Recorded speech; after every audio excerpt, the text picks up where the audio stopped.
My experience going through cancer, not once but twice, has definitely changed my life.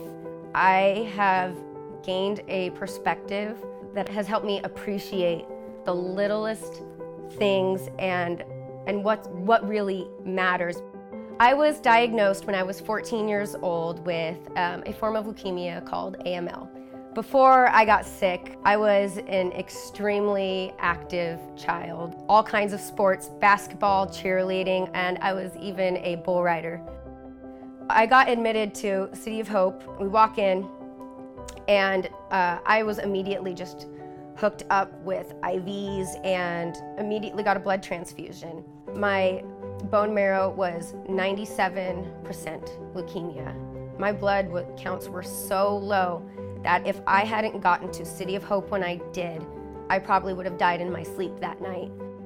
I was going through chemo for about 4 months when I learned that it wasn't working and I was becoming immune to the treatment, and that meant that I would need a bone marrow transplant.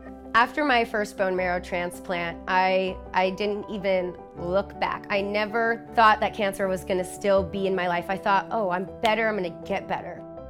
My reaction to the news the second time was very different than the first. The first time I was scared and sad.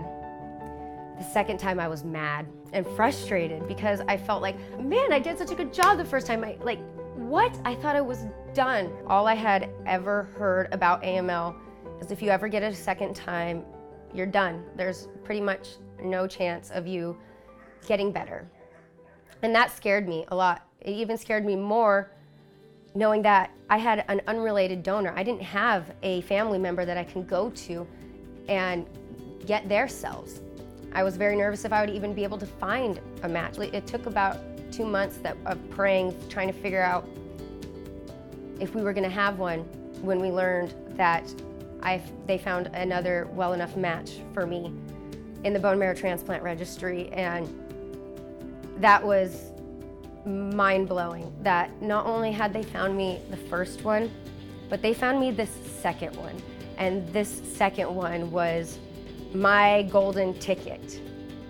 Knowing that I had a donor who was not related to me, I've always dreamed of meeting them, but I also just thought it was never gonna happen. It was kind of a dream that I just decided to not even think about.